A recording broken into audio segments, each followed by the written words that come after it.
The following show contains adult content. It's not our intent to offend anyone, but we want to inform you that if you are a child under the age of 18 or get offended easily, this next show may not be for you. The content, opinions, and subject matter of these shows are solely the choice of your show hosts and their guests, and not those of the Entertainment Network or any affiliated stations. Any comments or inquiries should be directed to those show hosts. Thank you for listening.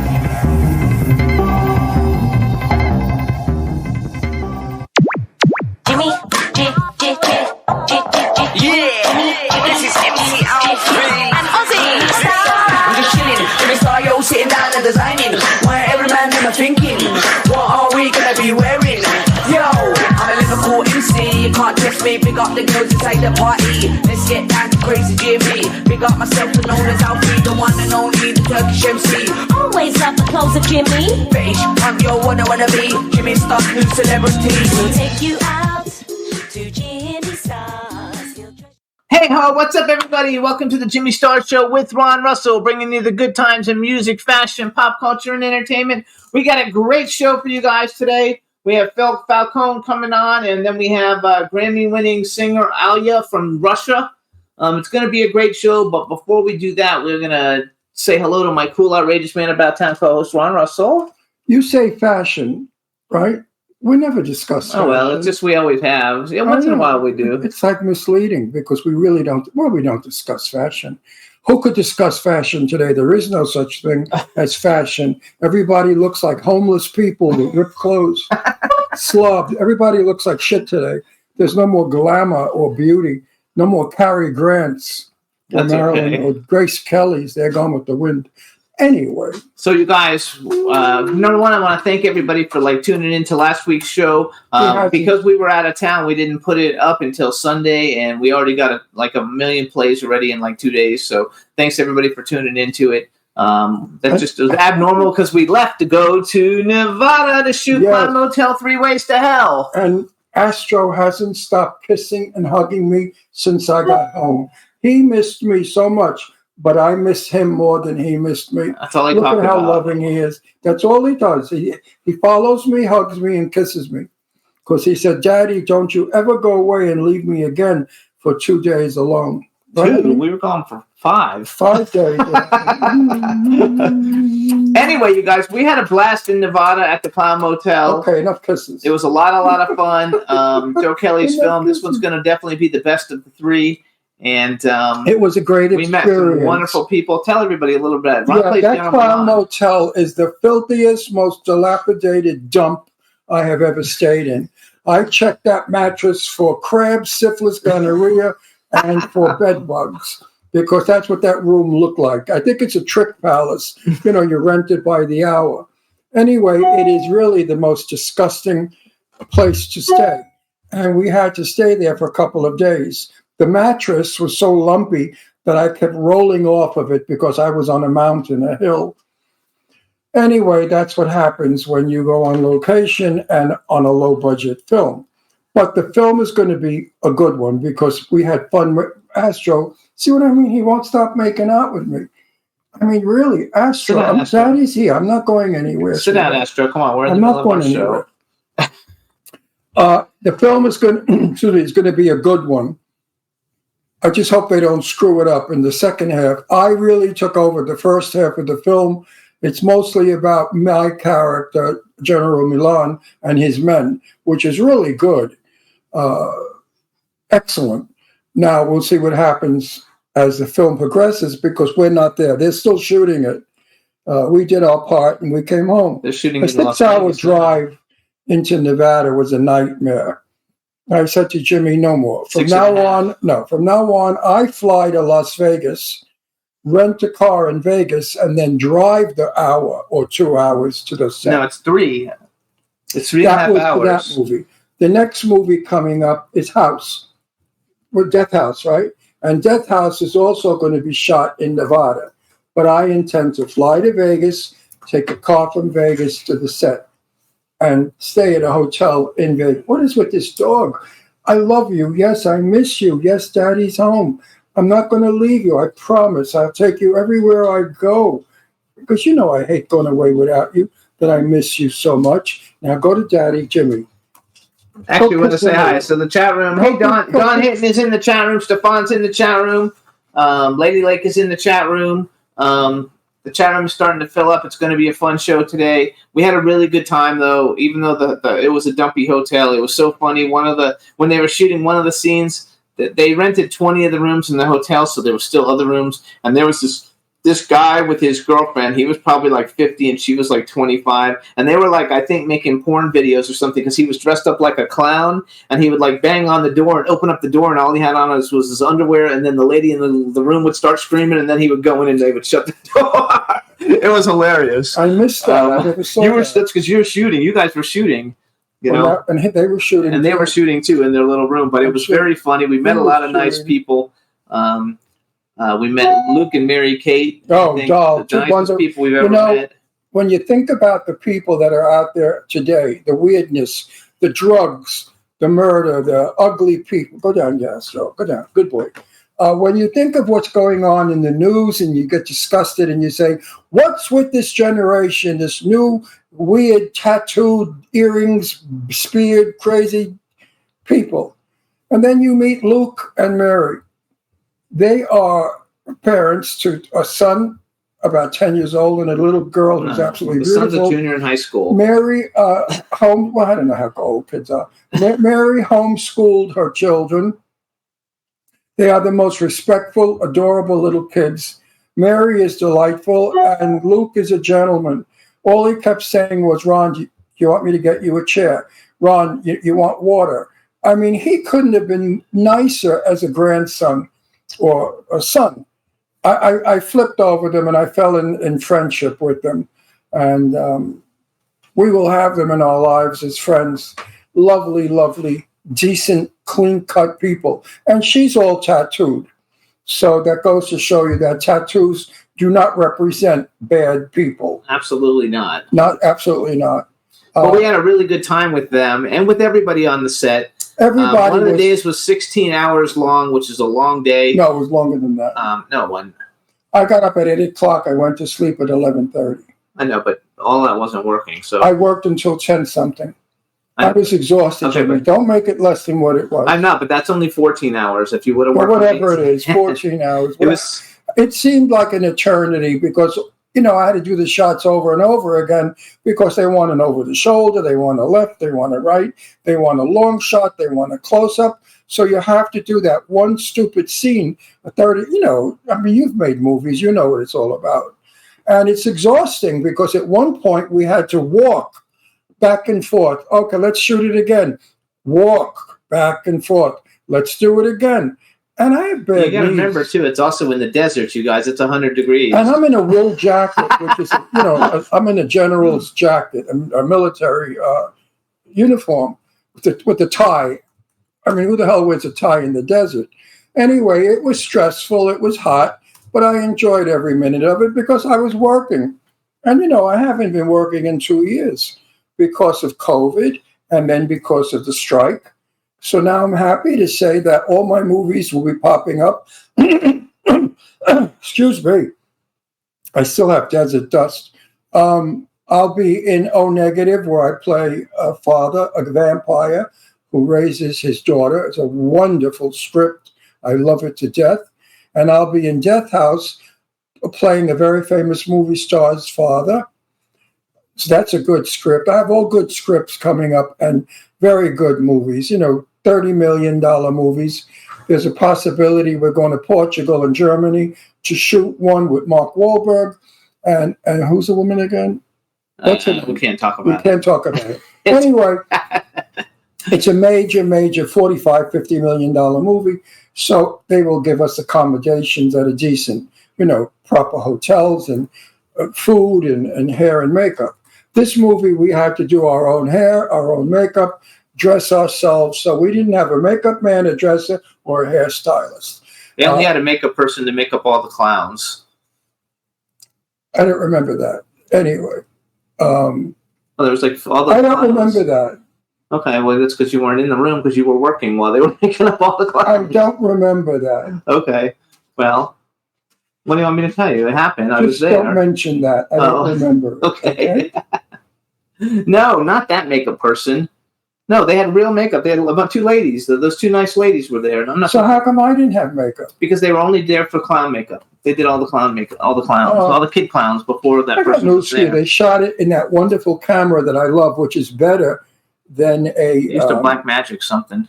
Yeah, it's better than a what do you call it? Red. A red cameras I used to love years ago. Now there's one even better. And it really shows you as close to as what you look like in person. Anyway, the whole thing was great. The only thing that The sucks DP was great. Yeah. I worked with him. I loved him. Yeah, the Our DP was DP great. was the best. Joe Kelly has turned into the best director. He has learned so much. Joe is with you every step of the way. He's right there next to you, telling you what to do. And if you want to change a word or a sentence in the script, you discuss it with him. And if he likes it, he said, yes, go ahead. And I changed a lot of stuff because I played my character. I had a choice of playing my character as a very, very sophisticated, quiet, waspy general, which wouldn't have made any sense, or as a tough guy that I always play. You know, I always play tough. So I played it so tough that, what's his name? Dave Bailey. Dave Bailey came over to me and he said, you're playing General Milan as some badass general. I said, yeah. I said, and wait till you see my big scene that I can't wait to shoot. And I played it really, really evil and tough because I wanted the audience to hate me. That's what an actor does. An actor gets you out there to feel. And I think when you see my character, you're going to be very happy with what happens in the movie. We had a blast. Like I said, the only thing that was terrible was the drive. It was a really long 6.5 to 7 hour drive, and it was just a terrible drive. All desert. It's all desert. There's like I'm so sick of every sand. 150 miles you saw a gas station, and that was it. You didn't see anything. There was like no civilization at all. And I have half the desert still in my throat. I suffer from desert dust, which a lot of celebrities do in Las Vegas when they perform. They're terrified of desert dust because it's microscopic. It's soft. You don't see it. It's little. It's invisible. And as you breathe, you collect it and you collect it, you collect it, and then you wind up with a voice that you have to constantly do. You have to clear your voice because the sand is in there. So we want to welcome B. Claudia joined us in the chat room, and so did Don Hinton, and they said that everybody loves all the pictures that we put up on Facebook. Oh, good. I'm glad. So it's going to be a lot of fun, you guys. They're shooting for another two weeks or something, so it'll come out next summer, and they're going to do a screening in Las Vegas and a screening in LA, so it should be fun. And then we're going to go on to all the movies that are starting to get financed. I'm happy to say that the economy is maybe making a recovery in the movie business, at least in the movie business. Mostly Canadian money, so it's not really America that's recuperating. It's Canada that is starting to invest in us because the deals we offer them are better than the deals they get in Canada from the Canadians. Okay, so let's just tell everybody, get this little ad out of the way. So we want to thank everybody for tuning in. Please make sure to check it out. If you want to listen to us on audio, listen to us on either Red Circle or Apple Podcasts or iTunes.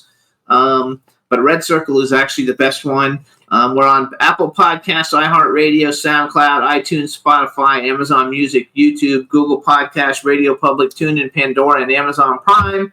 We're also on about 150 more platforms, but they're like ones that people aren't familiar with. Those are the mainstream ones. That's right. We're all over the place. We're like some kind of fungus. We're all over.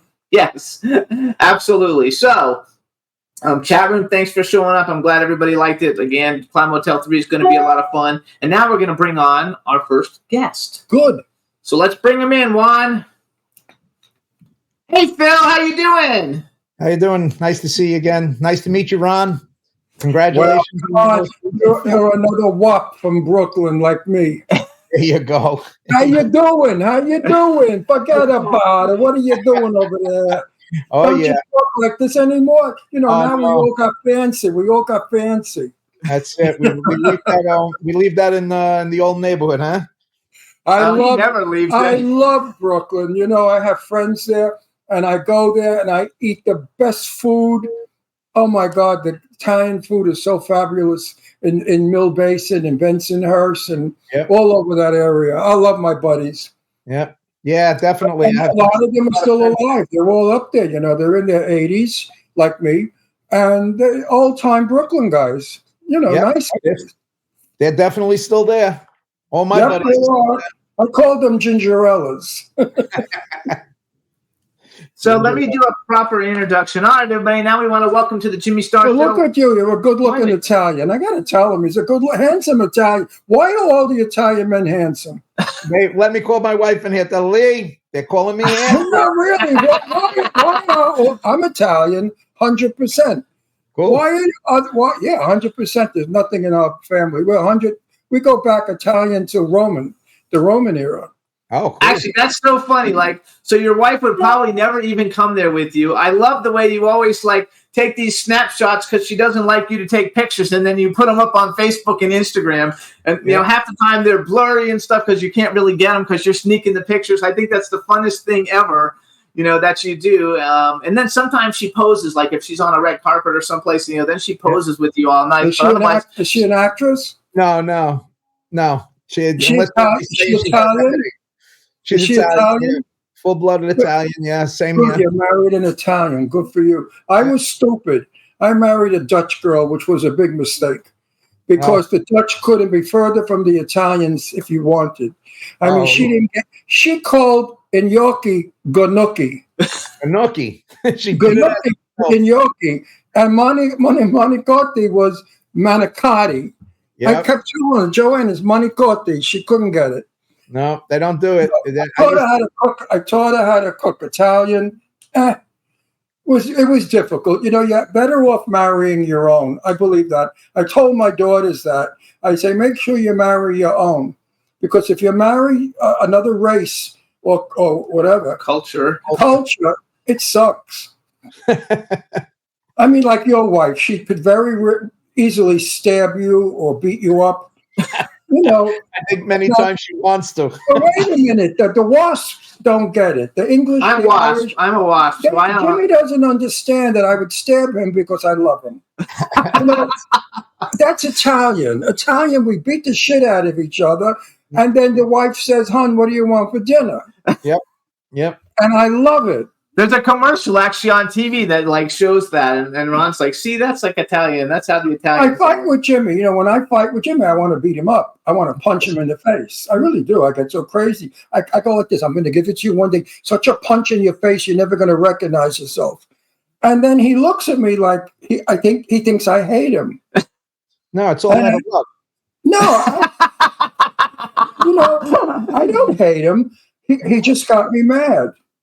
I feel you, Ron. I feel you. I'm the same way. I tell everybody on my set, they go like this, oh my God, he's a miserable bastard. Meanwhile, I'll do anything for them. But in that moment, I don't want to do nothing. Fucking kill him. Well, I just finished playing in Nevada a general, and I could have played the general two ways, as a waspy Jimmy Stewart type, which would have put people to sleep, or as a Brooklyn wise guy. And I played him tough. Mean and tough, and it brought the whole scene alive because Italians, we have spirit. Talk about it. Come on, Paul. Phil, not Paul. Talk about it. Oh, we definitely have spirit. I mean, everything I do, like even when I notice you talk with your hands too. That's how I am. The hands are always flailing. I'll tell you a story. Paul Sirico, I had a club in Manhattan. And my friend Jeff goes. Wait, what club? What club? It was called the Country Club. It was a very short-lived club. It wasn't the big country club. It was a little club. And I had the Sopranos in there. And Paulie Sirico was sitting down, and my friend Jeff comes over. He goes, Paul Sirico wants to meet you. So I said, and I'm talking with my hands. I said, listen, leave him alone. I don't want to bother people. I don't want to bother the guests. Let him enjoy himself. I'll go over to him later. And I'm doing all this, and my hands are going, and my head is going. And all of a sudden I said, all right, I'll come over. I'll say hi to him.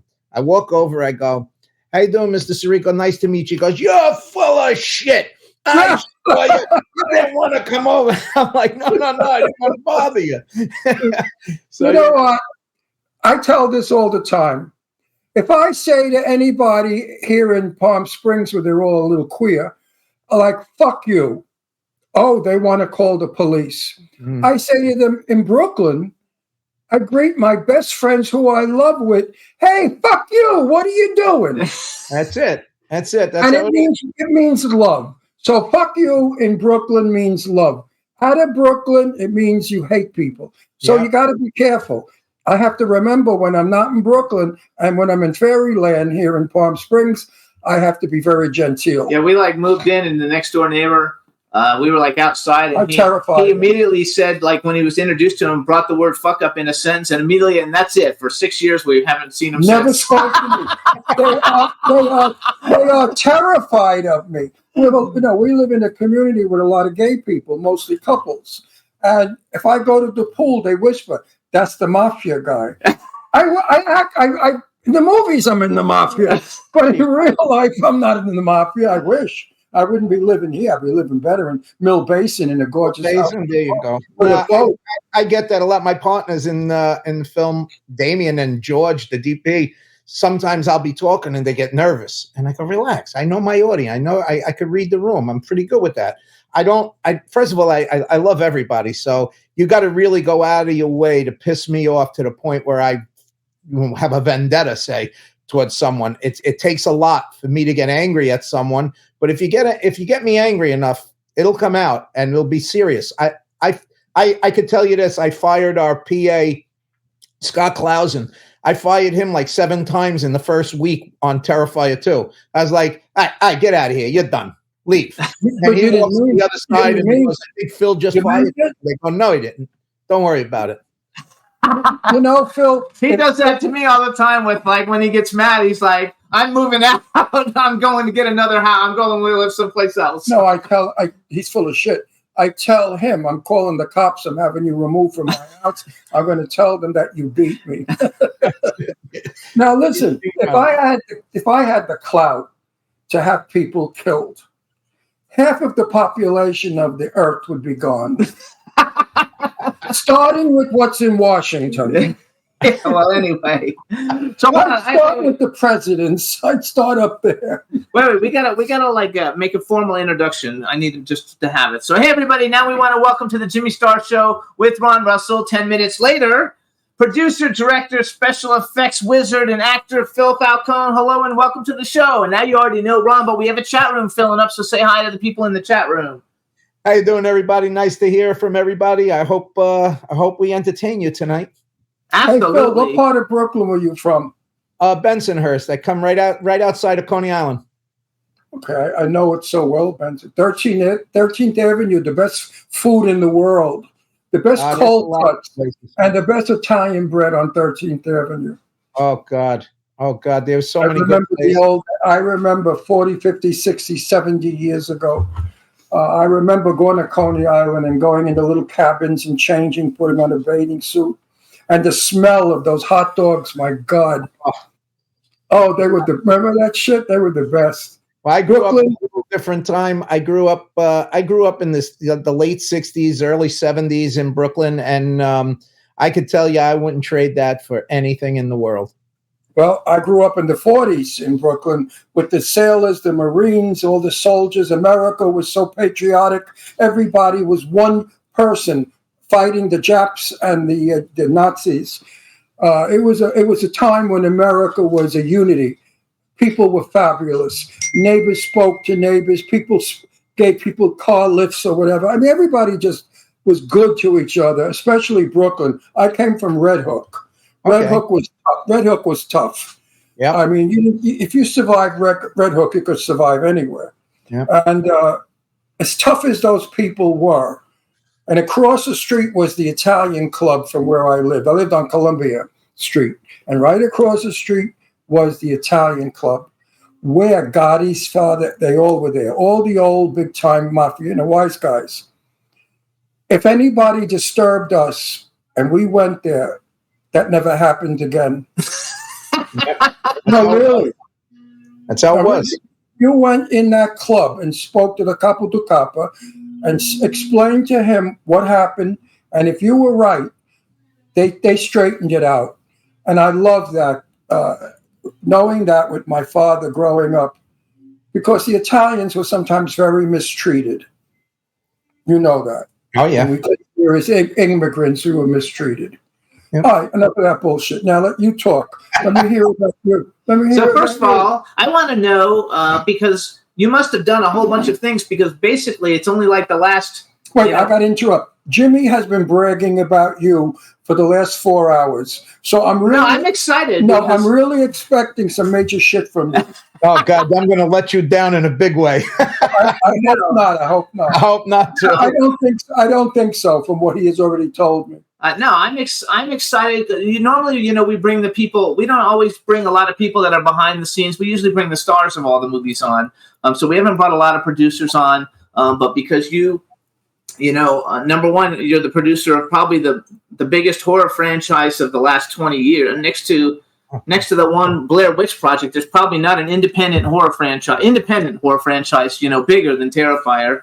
And it's a very cool movie. But I want to know how you got involved with all of it because of basically, according to your IMDb, you haven't really been doing this that long. It's like, and everything that you touch turned to gold. Oh, I wish, but it's working out pretty well. My movie background starts in 2013, 2014. I was retired, and I decided I needed to do something. I had to get out of my own way. Basically, I was depressed. I was just doing nothing, and I started writing a movie about World War II. I wanted to do an action film. A friend of mine came over and he was talking to me about soldiers with PTSD. So we wrote a movie called Joe's War. And at the time, my son was going through some issues of his own with drugs. And after sitting with so many veterans and knowing what my son was going through, the story started to write itself. And then I said, it's going to be done. I'm going to write it. I'm going to direct it. I'm going to produce it. I'm going to do all this. And that's where I met Damien Leone. And Damien Leone is more horror oriented. And when I met him on Joe's War, we hit it off. He's a good kid, nice young man. And he was talking to me about this clown movie that he wanted to do. And I was like, yeah, I don't do horror. I said, I'm going to try and raise money for my action film that I want to do. I said, but give me what you're looking to do. So he told me, I said, that's it. I said, I'll do it. You teach me special effects. I had never done special effects. I had never done a movie before until Joe's War. So wait, before you go, so everybody, because this is a kind of like a big deal because your very first film, Joe's War, then that you directed, which nobody directs right off the bat. But it starred Armand Asante, Ed Asner, and Tom Sizemore, Michael Markowitz, who I'm not sure who that is, but I know who the other three are. I mean, those are huge names of people to put in a first film. That you're directing when you haven't directed anything. So number one, kudos to you on that. Now you can continue the story. Thank you. Yeah, they took a big chance on me. We hit it off. All three of us hit it off. Just so you know, Armand is an amazing guy. He's every time I've asked him, because we go and show the veterans the movie sometimes, and he'll always come and say, Phil, I got your back. I'm here. Ed and I got along great. Tom Sizemore, even though he had a lot of his own problems, was a nice guy, treated my wife well. Couldn't say anything bad about any of the three. They were all cool dudes. It's a shame we lost two of them. Yes. So anyway, I met Damien, and we decide we're going to do Terrifier. And he's teaching me special effects. We're building everything together. And I have a house in Staten Island that the tenant just happened to move out. It was like the stars aligned. They moved out. I said, oh, we got a studio now we could work in. I told my wife, because I got to rent the house. I said, don't rent it yet. So we built everything inside my house in Staten Island. And I actually redid the kitchen while we're doing it. Damien don't like when I tell the story. We rebuilt this. I redid this kitchen. As soon as I finished, I'm ready to go away with my wife. I'm taking her to Florida for a couple of days. I go, Damien, don't go in that kitchen. Use the kitchen downstairs. I want you touching the kitchen upstairs. I put a ladder with a sign on it. Don't go in the kitchen. She goes in the kitchen. No, Damien went in the fucking kitchen, caught fire. The whole kitchen went up in smoke. No. Yeah. I'm in a diner with my wife. The night we're leaving for Florida, I took her out to eat with a couple of friends, and we're sitting there, and I get the phone call, and I'm like this, and I'm going, oh God, Damien, is everything all right? There's neighbors next door. Make sure they got kids. Make sure the fire's out. He's going, yeah, it's out.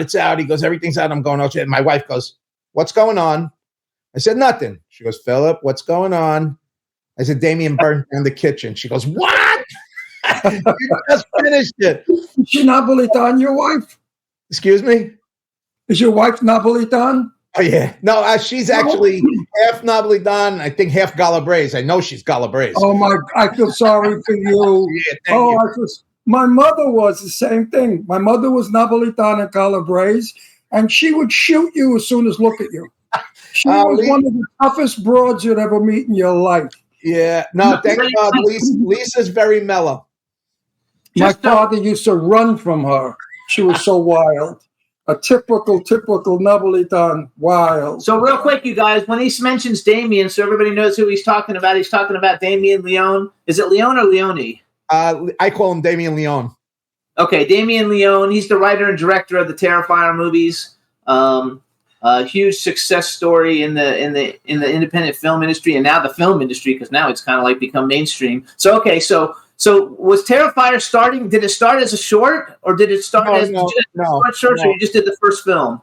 Yeah, we did the first film. He did a short. He did 3 shorts that they combined and made a movie titled All Hallows Eve. And when we did it, I wasn't playing with shorts. Damien wanted to do a feature. He was dying to do it as a feature. He wanted to bring his character to life in the way he wanted to do it. So I sat with him. We went over everything. Matter of fact, while we were doing things, he was still used to doing it with people that didn't want to do anything, like give him what he wanted. And when we were building this stuff, he goes, I said, how are we hanging this girl upside down, cutting her in half? And he goes, I'm going to get a mannequin. I said, that's going to look like shit. He goes, no, don't worry. I'll cut it fast. You won't notice nothing. I said, fuck that. I said, why don't we just mold the girl's body? And, he goes, that's a tough thing to do. He goes, it's a lot of money. I said, fuck that. Let's do it. I said, I don't want to use a mannequin. Now, we had already bought the mannequin. So we did it we used it for another scene, but we cut it because it looked like shit. No matter how many cuts you're making, that looks like shit. But you've learned to do the special effects, though, because your special effects are really good. So you learned on the first one then? You learned how to do it on the first one? Oh, yeah. The first one was where I started. Me and him, shoulder to shoulder. Of course, he's the teacher. He's the instructor. He's like, all right, do this, and I'll do it. And matter of fact, one time on Terrifier 2, and now I knew, but I'm an old bastard. I keep forgetting shit. And he goes, you got to Vaseline the cement, otherwise you ruin the mold and everything. So also I'm doing it, and I'm doing it. And he goes, you Vaselined it, right? And I went, oh, shit. Oh, shit. I said, oh, boy. So we had it pulled out apart, and he was like, fucking Phil. And I'm like, oh, shit. But, we went through it. Matter of fact, like one of the big scenes in the Terrifier 2, the bedroom scene, we had gotten good. And, I'll pat myself on the back a little bit, Damien, here. That's for you, Damien. Damien's a great teacher. And when we were doing things, he was like, Phil, you got this. Just do it. But when we did the, I had never done an animatronic or a moving part in a movie. And this is all new to me. And he goes, I want the body on the bed to be moving. I want a head to move up. I want a mouth to open and close. I said, I don't know the fuck how to do that. So he goes, I trust you. Go ahead. So I'm walking around my base, because now Terrifier 2, we did everything in my basement. That's why I say my wife's an angel. We built everything in my basement. Matter of fact, you might get a kick out of this. My daughter's deathly afraid of clowns. So we left the severed head of the clown on a shelf. Every time she went down to the basement, she had to see him. So we desensitized her. That's so funny, because Ron is like, Ron's foray into horror has been a lot of clowns. He's Clown Motel 2, Clown Motel 3, Clowny, and Clown Fear. So he's got 4 of them under his belt. Awesome. In like 5 years. And they're so stupid. If people tell me, oh, I was so afraid. I said, afraid of what? Yeah. They're fucking clowns. They're not. I have to tell you, he has not seen a Terrifier movie. I'm the horror movie fanatic in the family. I don't like horror. And he wouldn't be able to handle it, actually, but I love it. And I think it's fantastic. And the fact that now, Art the Clown, anybody who's not lived the clown in Terrifier, everybody is called Art the Clown if you're not a horror movie fan. And I think that now they have an animatronic of him. Oh, yeah, like that's animatronic and dolls and all kinds of stuff for him. So he's become an icon. Are you related to Lorraine Falcone? Lorraine Falcone? Lorraine Falcone. Her mother's Mary Falcone. There's a lot of Marie Falcones and Mary Falcones. Like, did they come from Brooklyn, Bensonhurst? Bensonhurst. Very, very possible. My family was very large, but a lot of it was second and third cousins. There were a lot of Falcones in my neighborhood. No, but they pronounce it Falcone. Yeah, that a lot of people pronounce it Falcone. The Italian way. The Italian way is Falcone. Actually, I went to University of Florida, and we had one of the guys in my fraternity was Robert Falcone, and he was from New York, but I don't know where in New York. But he was a cheerleader also. I don't think a cheerleader came from Benjamin. No, they were straight. No, he was straight. He was straight. I don't think he would have survived. No, he was straight. All cheerleaders aren't gay. No, but no guy I know ever was a cheerleader in Bensonhurst. They would have to put on a disguise when they came back. You know, they go, "Oh no, that wasn't me." Forget about it. Never happened. Never happened. It was a rough town. But, you know, all my friends still love me. They don't give a shit what I am. It's me they love. It's all about here. It's all about what's in the heart. That's all that matters. Half of them are all sexually fucked up anyway. I mean, you know, they see a hooker and they go nuts. And their wife is like in the grocery store and they're making deals with the hooker out in the street. And when the wife comes out, she said, "Do you know her?" And he said, "No, she asked me if I knew where a Flatbush was." No, so go back. So you know the scenes. I mean, I remember the yacht club, the Mill Basin Yacht Club. Yeah. It was a friend of mine's birthday, and they hired a hooker. And the hooker was down in the yacht. Well, the guys were online waiting, I've got to tell you. So they are wild people. Bensonhurst, wild. So he lives in New Jersey now, though. Oh, I don't care, but he's from there. Jersey's not. Once you were born in Brooklyn and raised in Brooklyn, you're Brooklyn. You don't. That never leaves. They rented a van. They rented a van, and we all got in the van with no windows, and they took us to a restaurant in Coney Island, where the man and the woman were 100 years old. The restaurant was a dump, but the best food. We were in the back. There was a picture of Mona Lisa. They put a hole in the mouth and stuck a cigarette in it. Now, there was a refrigerator there with all the proceeds. They were robbing all the salad. I mean, these guys, they're multimillionaires, and they're lifting a head of lettuce. Unbelievable. But we wrecked the room, and the bill was like $350 for dinner back. This is 40 years ago. We left a $350 tip. That's cool. That's cool. Was it Gargiulo's?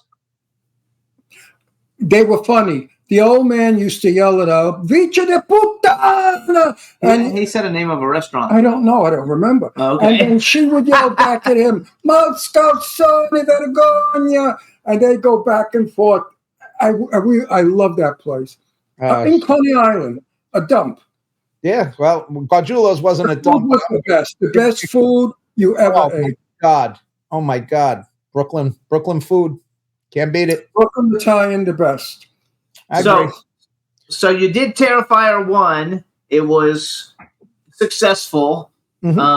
And I think it's even more successful now after Terrifier 2, because didn't Terrifier 1 go back into theaters after Terrifier 2 came out? It did a little stint in the theaters. Terrifier 2 was more like when we did Terrifier 1, I'm more like I used to tell Dan when I read the script, I was like, there's no story. I told Damien, I said, very little story. I said, you could have Black Leader running and say, go get popcorn, go get a soda. Art's coming back and he's going to kill somebody. Terrifier 2 has a lot of story, a lot of gore, a lot of kills, a lot of action, filmed bigger and better, in my opinion. I like both.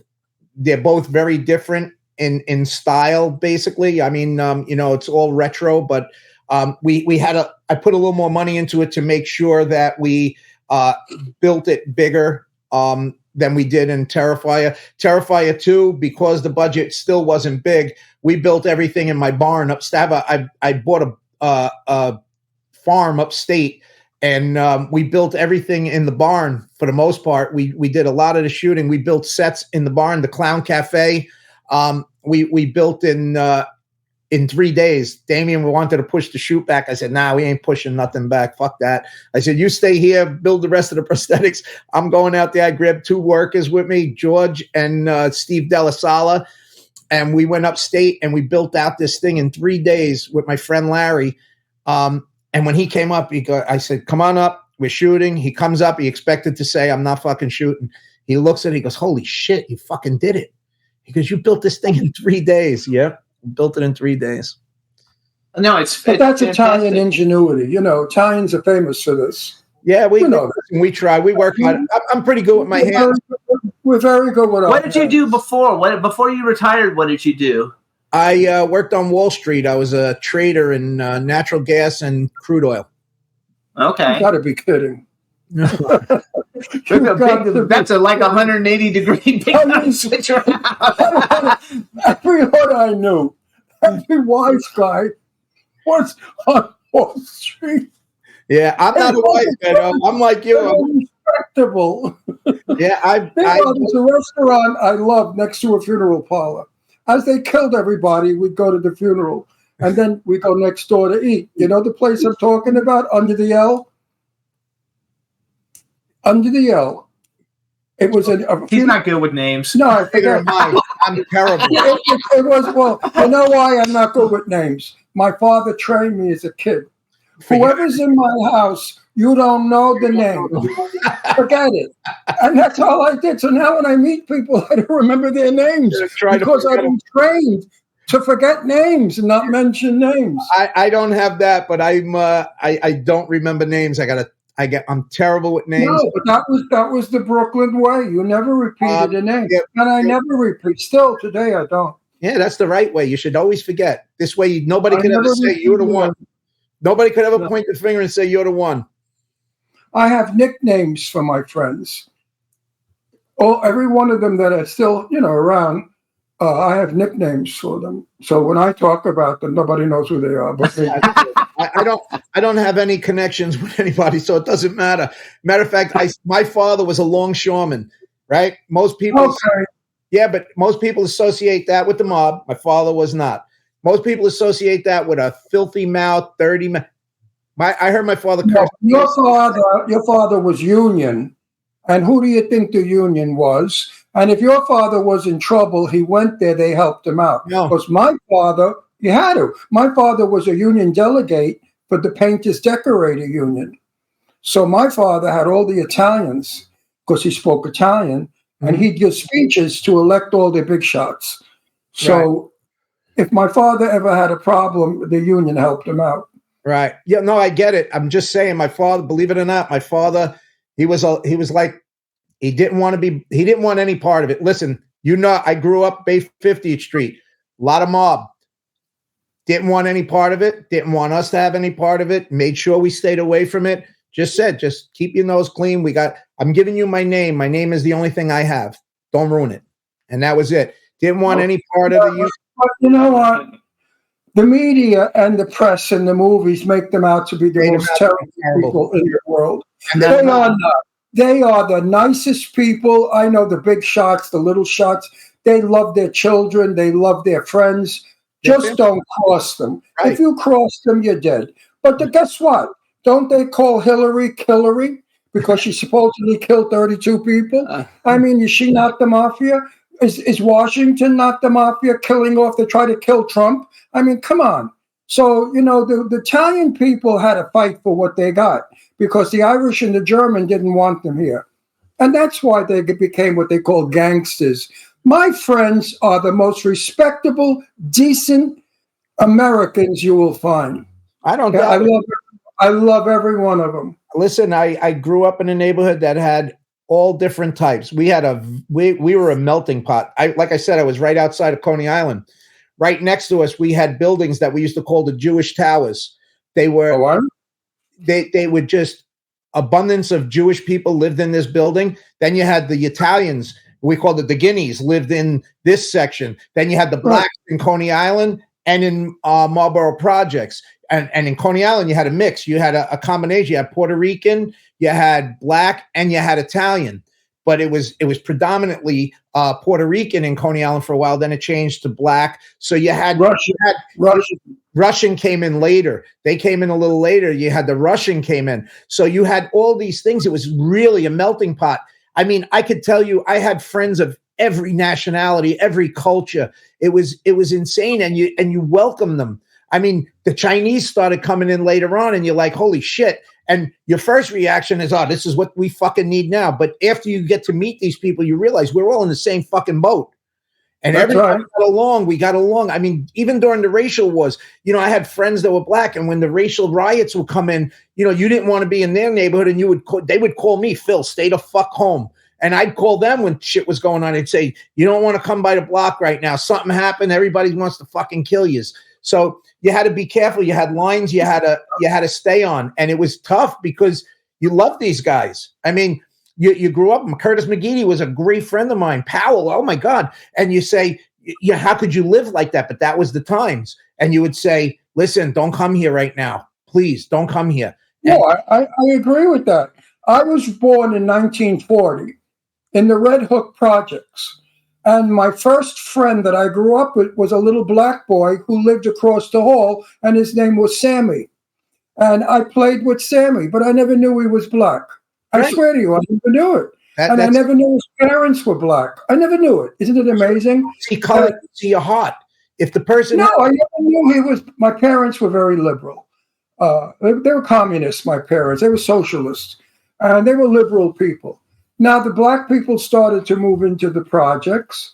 And a lot of crime started to happen. I guess I don't know why. But my sister was assaulted in the elevator. And my father went nuts. So we moved out of the projects. And they bought a house. Listen to this.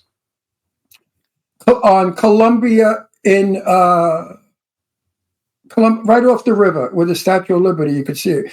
Park, what is that called again? $3,500 he bought the house. Now it's the Lighthouse for the Blind building. It's on Pineapple Street and Columbia in Brooklyn Heights. $3,500 for that house. Nice purchase. All right, I gotta go. Now it's 150,000 million. All right, hold on. We have to get back because we don't have that much time, and I got a lot of stuff we got to cover. I know he's great. That's okay because he's got another Terrifier's coming out in October, so we can bring him back. Terrifier 3. What is this Terrifier? So, what's it about? We're going to show a trailer for Terrifier 3, but in a minute. So Don in the chat room wants to know what was the hardest special effects scene that you had to do for Terrifier 2, which you can mention since the movie's out. Okay, that's an easy one. The hardest kill, because we had to go back to the drawing board, and that happened because of COVID, because we had to take a break because of COVID. But the kill in the yellow room, the bedroom, the animatronic kill, when we were first doing it, it was a little weak, and Damien said, "I'm not happy. We can't do this. This is our kill." So I said, we really got to go, man. We're running out of time. We're spending a lot of money. We got to do this. And he goes, we got to redo it, Phil. Otherwise, we're going to fall on our faces. I said, let's do it then. And we went back to my house and we rebuilt everything. And that's when we made the mouth move and everything. I had to build a fake bed. I took the bed. I took the headboard. I took the whole mattress and everything. I built a new bed. Put everything back on, drilled holes. Matter of fact, Steve Delasala, who I mention often, he's like an MVP. He was under the bed moving the arms and the legs with PVC pipes attached to the body. And I was behind the wall with the fishing wire and another piece of PVC. When Damien would call, I'd have to tilt the head up, pull the wire so she could say "Mom." That was an that's in the chat room. That's what she asked. Was that when they said "Mama"? I love it. So you guys, Terrifier 2. I just want to bring up that Felissa Rose and Tamara Glynn had little cameos in there. Felissa, because Ron's done a bunch of movies with her. I've worked with Felissa. She's a doll. She's a doll. I love her. And Tamara Glynn is a good friend of the show, actually. She's been on many, many times. David Howard Thornton, you guys, plays Art the Clown. Lauren Levera, Elliot Fulham. Chris Jericho's in it, which I'm getting ready to work with him on a movie soon. But what's this movie about? Robots? No, it's about a killer clown. Yeah. Art the Clown. That's it. So now you have Terrifier 3 coming out October 11th, I think I saw. Yes. In Terrifier 3, you guys, we have they upped the cast a little bit. Jason Patrick, Daniel Roebuck, along with Lauren Levera, David Howard Thornton, Chris Jericho, Elliot Fulham. A lot of people from the other films are in it. It's coming out. I know we can't talk about what it's about, but I do have the trailer, and I want to play the trailer for everybody. And I'm so happy I'm not in it. I draw a clown movie without me. Yay! Actually, this is the one you want to be in. No more clown movies. No. So what I want you to do, one, you get it ready, the Terrifier 3 trailer. Phil, you just announce it, like introduce it. We'll play it real quick. It's really quick, and then we'll be right back. Okay, so here we go, people. This is Terrifier 3 trailer. It's going to be good. You're going to like it, I believe. I don't think we let anybody down. We went bigger and better. Take it away. He's still out there. Who is? Who's still out there?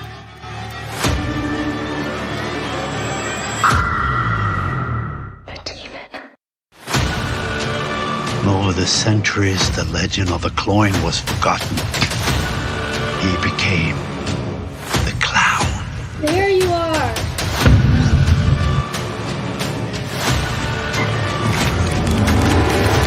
To entertain children.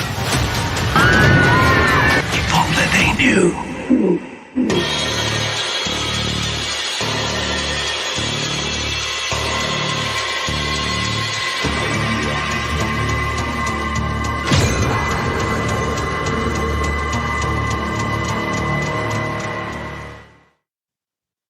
That shit is going to be awesome. I can't wait. I think it's terrific. I think it's so much fun, and I think there's a teaser trailer too, you guys, that just shows the little girl and the clown is Santa Claus, and then he turns around and you see that Santa Claus is Art the Clown, which is a great one. Did he get killed in other movies? Who, the clown? No, In Terrifier 1, did you kill him off and he came back to life or something? No. We have some supernatural stuff going on in the films. He gets killed in Terrifier 2. I gotta say, I never saw that trailer.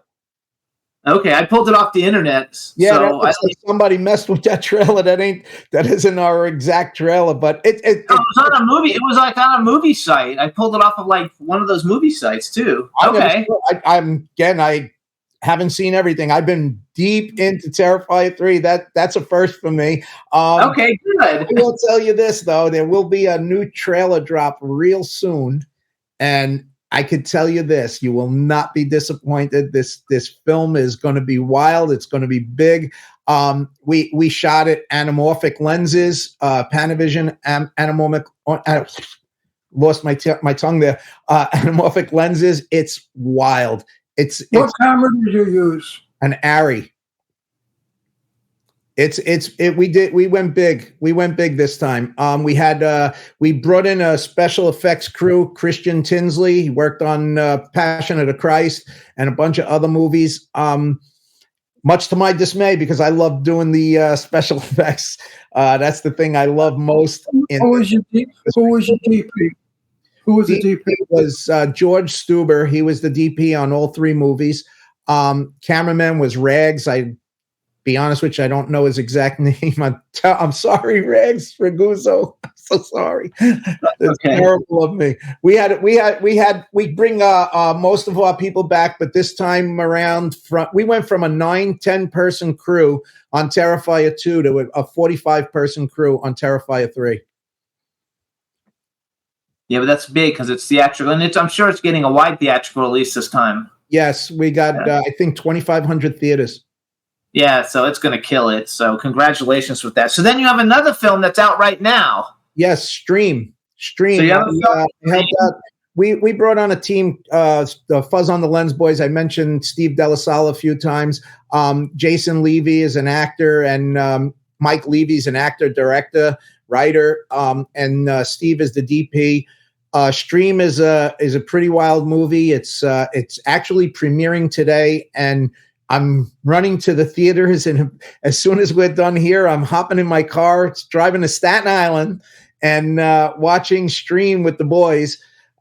So anybody out there that's looking to see a pretty cool movie, go see Stream. It's limited theaters this time around. It's only going to be out 4 days, 500 theaters.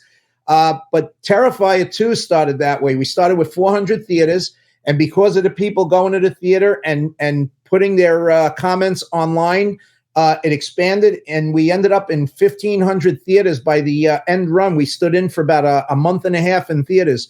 So please get out there. It's good. Marketing is genius on Terrifier, and the marketing on Stream is also genius. I don't know Michael Levy, but we're friends on Facebook. So Phil, yes. tease us a little bit. What's a little bit about Scream? Why should I go see it? Why should I go see Scream? Scream is an up-to-date idea. It's about streaming and people putting him. I don't want to. Well, it's out now. So I It's not Scream. It's Scream. I have the thing from IMDb. The Keenan family's simple weekend getaway truly turns into a vacation to die for as 4 deranged killers playing a sadistic game lock down their hotel and compete for the most creative murders of all the guests. And then they're streaming it. That I'll see. That sounds good. First of all, we know the people in it. Thriller horror. I agree with you. I don't like chop 'em up movies. Well, many of the people in this have been on our show. So, Danielle Harris is in it, you guys. She's been on the show. Jeffrey Combs, Dee Wallace has been on the show. Tony Todd has been on the show. Tony's a friend. Dave Sheridan has been on the show. I love Dave Sheridan. Daniel Roebuck has been on the show. Mark Holton's been on the show. He's amazing. Oh, Dave Sheridan is one of the nicest people I've ever worked with. I'll tell you, and my takeaway on these things, Danielle Harris pulls off an amazing job. Jeffrey Combs, who a lot of people know, was amazing here. I think it was one of the finest things I've seen him in. And Dan Roebuck. I break his balls all the time. I keep telling him how terrible he is. The first day I met him, I told him that. But I'm screwing with him. But I'll tell you what, in Terrifier 3, and in Stream, he throws off an amazing performance in both. And it's easy for me to say. I'm a producer on them, so it's like me touting my own, blowing my own horn. But I don't blow smoke up anybody's ass. Anybody that knows me, I'm a straight. That's his line. He says that shit all the time. I'm telling you, it's true. That's a Brooklyn. Yeah, I'll tell you. You come out and you say it. I say it all the time. I don't blow smoke up anybody's ass. That's right. Dan If I like you and I say I like you, it's for listen. Right. In Brooklyn, what are we taught in Brooklyn? Do not lie. Do not bullshit. If you're a bullshit phony liar, get the fuck out of here. That's it. No, we don't like that. We do not do that. But if we like you, we like you. If we don't like you, watch out. Well, I'll tell you what. You said you know Felissa Rose, so I'll tell you what. Ask Felissa Rose about her scene, about the outtake on her scene in Terrifier 2.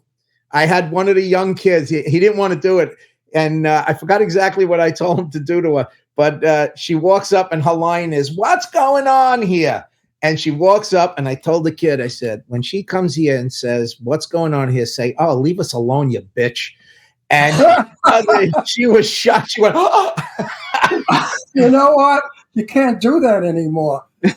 Courtney, a friend of ours who's a photographer, came on our set. And he's built like a brick shit house, and she's a knockout brunette with a fabulous body. And hot, very hot. When she walks, everything is moving. All the guys that played my soldiers, they were all drooling. I said, the tits are real. And she doesn't put out. So, guys, forget it. You ain't getting anywhere with this one. Meanwhile, Jimmy heard me, and he said to me, "Shut your mouth. You can't talk that way on the set." I don't get it. I don't get it either. I said to these horny guys, leave her alone. She doesn't put out. And her tits are real. And one of the soldiers said, "Oh, that's even better." Now he has a tendency to get himself in trouble. Like he did this. I know him well. he was on another movie called Big Freaking Rat, and the microphone people were putting on the mic, and they were putting it down his pants, and they were on their knees, and he's like, "Oh, while you're down there, And I was like, "You can't do that shit." If it was a big set production, we would have had a problem. But isn't it sad that shit goes on? Yes. You should be able to fuck around. You should be able to goof around. And here's the bad part. The person that's going to get you in trouble probably has a worse filthy attitude or mouth in situations where it's always good for the goose. What's good for the goose is not good for the gander. Yes. It's amazing. Listen, yes, you're right. You're right. Hang on. Jane Russell was my best friend, okay? I hung out with Jane Russell. And she told me a story. You know Jane Russell, right? Of course she knows Jane Russell. Okay. And Jane told me a story when she made a movie with Clark Gable. She sings a song, "And take my apples from my tree."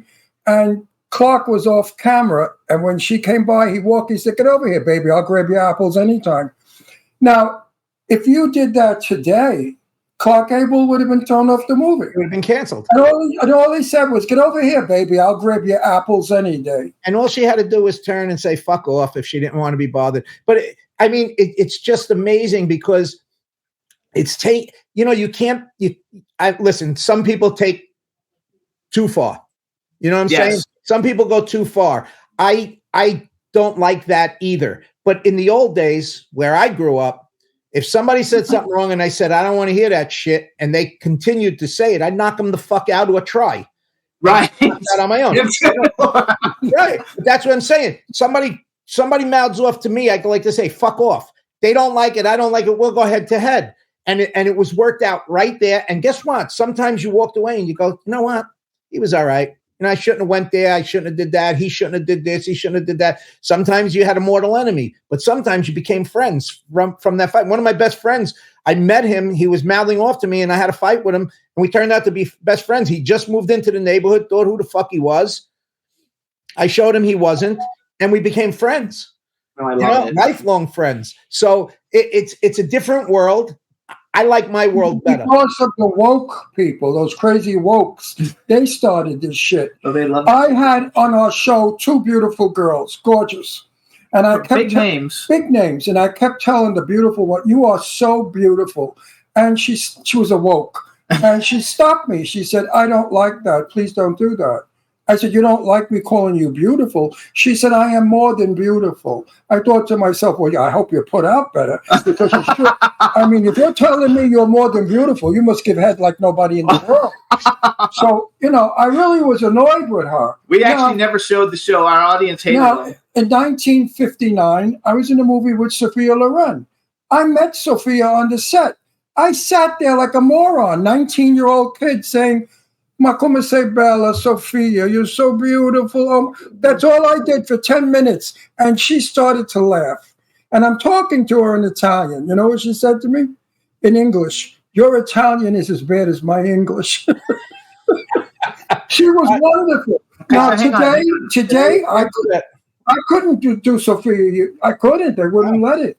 So hang on, we got to go back to Stream. Because we only have a few minutes. So Stream, you guys, it's going to be in theaters starting today for the next 4 days. Yes, today. So if it's in a theater near you, we need people to support it so it can get a bigger release. Sounds like a good movie. David Howard Thornton is also in it, you guys, who's Art the Clown, and Bill Moseley, who's been on our show. So I have the trailer for it real quick. We're going to play it. Let everybody see it. Good. So introduce the trailer while we're doing the one that says Stream trailer, please. Introduce it to us, Phil. There you go, everybody. Stream. It's in theaters right now. Please get your tickets. I'll offer a ticket to Jimmy and Ron right now. If you want to go see it, I'll pay. I'll foot your bill. Enjoy it. You're going to fly me to New York? I'll fly you to New York if you're going to come and watch the show. All right. All right, go ahead. Stream, everybody. Take it easy. Check it out.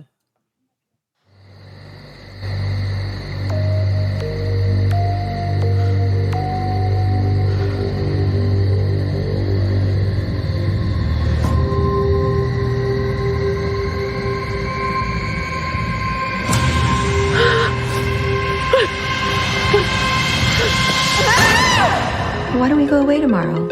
It would do the whole family some good. Okay, let's do it. Welcome to the Pines. This place isn't half bad now, is it? This inn is about spending quality time with the people that you love, because you never know just how limited that time is. Showtime!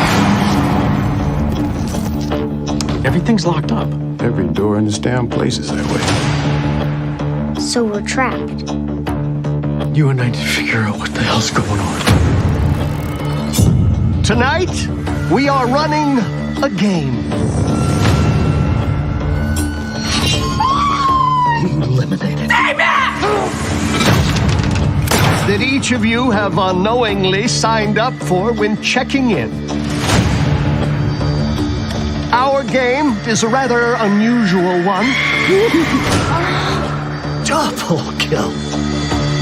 I would be remiss if I didn't welcome our 4 All-Stars. It is now a competition. Style points. 300. More kills equals more points. Creativity counts. Games are as old as the world. What are you talking about, a game? These are people's lives, for Christ's sake. You have an audience. Blood on the ground means points on the board.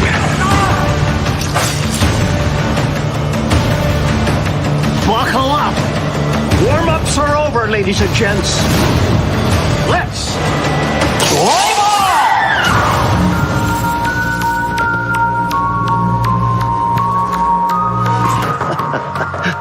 We hope you enjoy your stay here with us as much as we will. Happy hunting!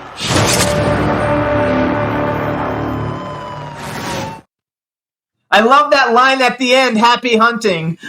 It looks good. It looks good, and I like it just because we know so many people. Yeah, I saw everybody that we worked with, and I know in there. So I'm happy you gave them all work. And of course, she's a scream queen of queens. Felissa is like, nobody screams like Felissa. I love when I went to a con not long ago, and I said, "Hey, Felissa," and all of a sudden I hear, "What's going on here?" from Terrifier, and all of a sudden, as I'm leaving the place, and she knew I was leaving, so I sent somebody over. I said she had a long line. Tell her I left. I didn't want to bother her. All of a sudden, I'm just about out the door. Now, got to remember, this is a packed place. There's maybe 200 feet between us, and all of a sudden I hear it like she's in my ear, that I turned around to see if she was next to me. She screams out, "Where you going?" I was like, holy shit. Well, she lives in, I don't want to say where, but she has children that she's raising. And those kids, I've talked to Felissa about, when she lets them have stop it, they run for the hills. Because you could hear, she lives up in the valley, far from Hollywood. When she does stop it, you could hear her in Hollywood. I don't doubt it. She's amazing. I love her. She's so much fun. She's got such a great energy. It's insane. Well, she's Italian. There you go. So you guys can follow Phil on Instagram. He's PJ Falcone, self-explanatory. Falcone. Please support go see Stream, you guys. Also, Terrifier 1 and 2, go watch them again because you're getting ready to see Terrifier 3. And I want to thank you for coming on the show. It's been a big kick for me. I've enjoyed it immensely. I did too, because I feel like you're my paisano. There you go. I had a great time. I'm very honored to be on the show. You're a very warm, nice man, nice guy, a good guy. I would trust you. Thank you. I like that. That means a lot. I hope I exude that. That's for sure. Yeah, and I hope one day we we meet you. We'll definitely meet. Definitely, it would be my honor.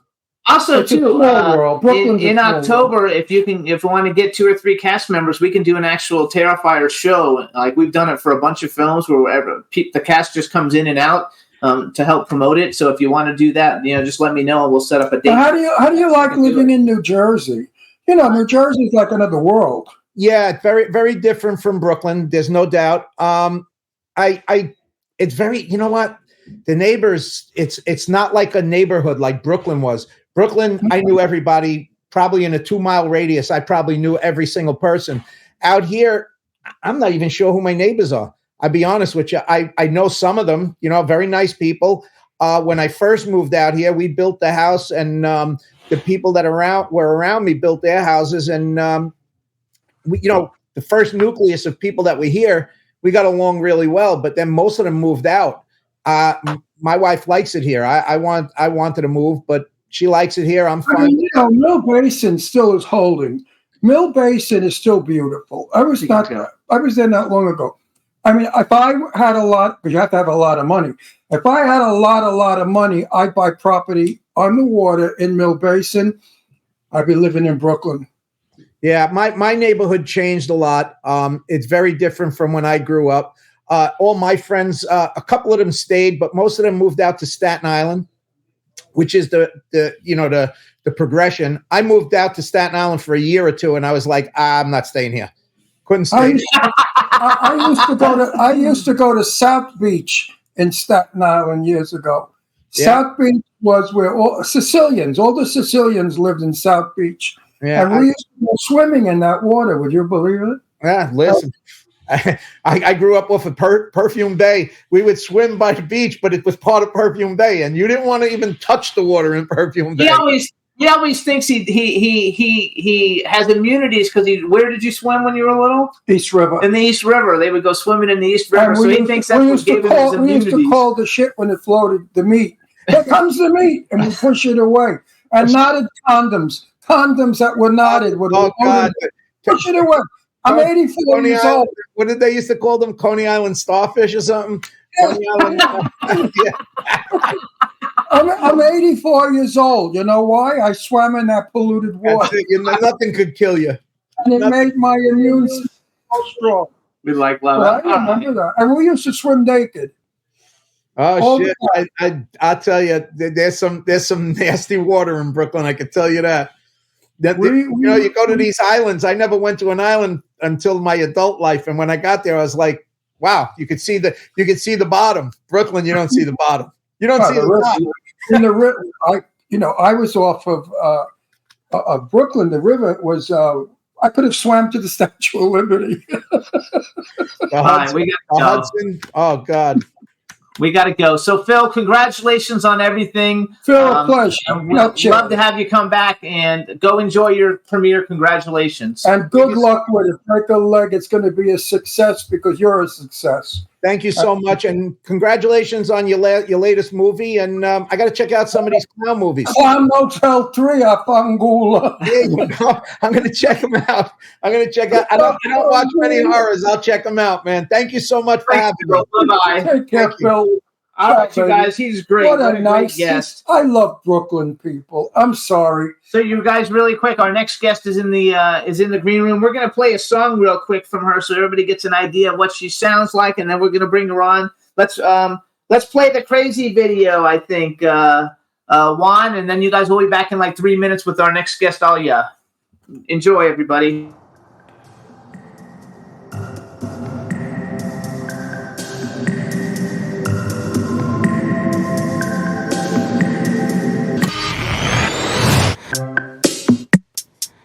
I barely see you when I need you. You barely want me like you could. You say you're tired, I say me too. If I could lay you down, I would.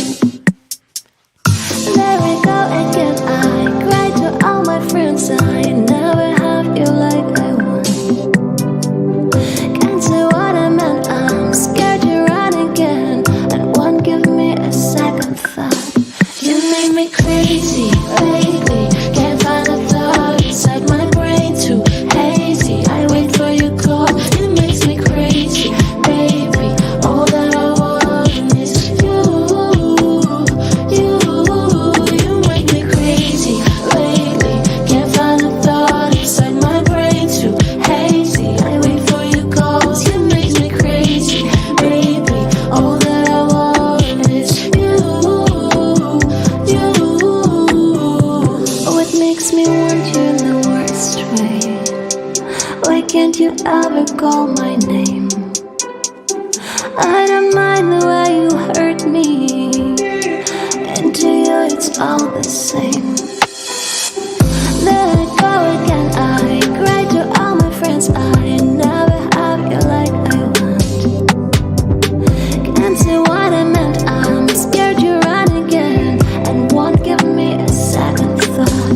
You make me crazy, lately. Can't find a thought inside my brain, too hazy. I wait for your call, it makes me crazy, baby. All that I want is you.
Yay! So let's bring her in, Juan.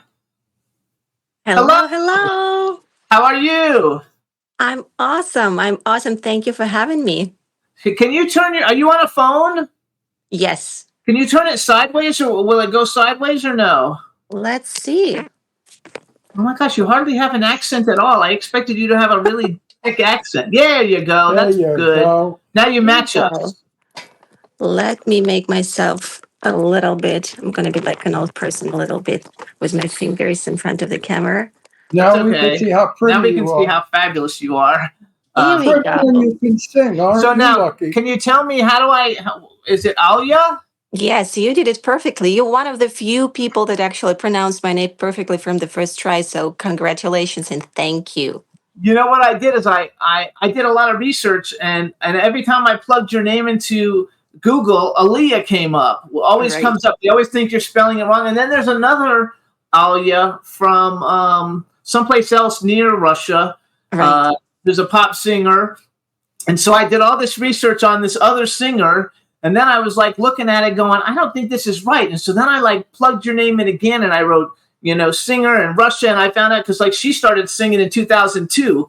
And you didn't start singing until recently, like 2013 or 12 or something. And so I was like, okay, now I got the right one. So I had to make all new notes for you. But let me do an intro for you. Everybody, now we want to welcome to the Jimmy Star Show with Ron Russell, Grammy-winning artist, philanthropist, and journalist, Anya. Yay! Welcome to the show. This is my cool, outrageous man about town co-host, Ron Russell. Now, in Italian, Anya means olive. Would your name be Olive in English, in American, whatever? In English. How do you say olive in Russian? Well, was named after my grandma, and the full name is Alevtina, which is the name of one of the saints. And it's a beautiful, very old Slavic name. And if you will look at the meaning, all Slavic names, they have meanings behind them.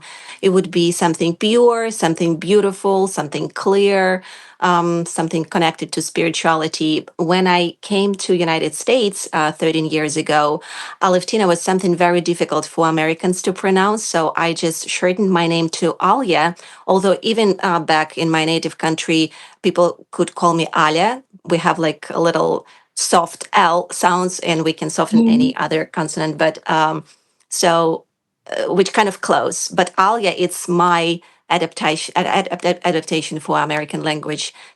Because here in Italy, there's a wonderful pasta, and it's called aglio olio. Right.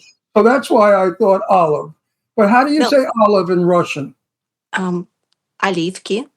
Оливка. Olivka. So we have a chat room with people in it. How about if you say hi to everybody in the chat room? Hey, everybody. There you go. You sing in perfect English. Thank you so much. I work very hard.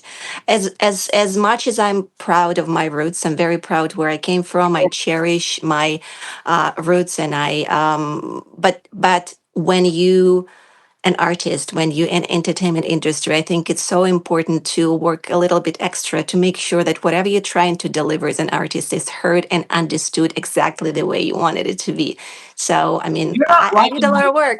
No, you're not like a normal artist, though. Like, you have an extremely interesting, backstory, because I took a bunch of notes. You were born in Russia. You studied music and dance. Then you pursued journalism. You earned a degree from Moscow State University.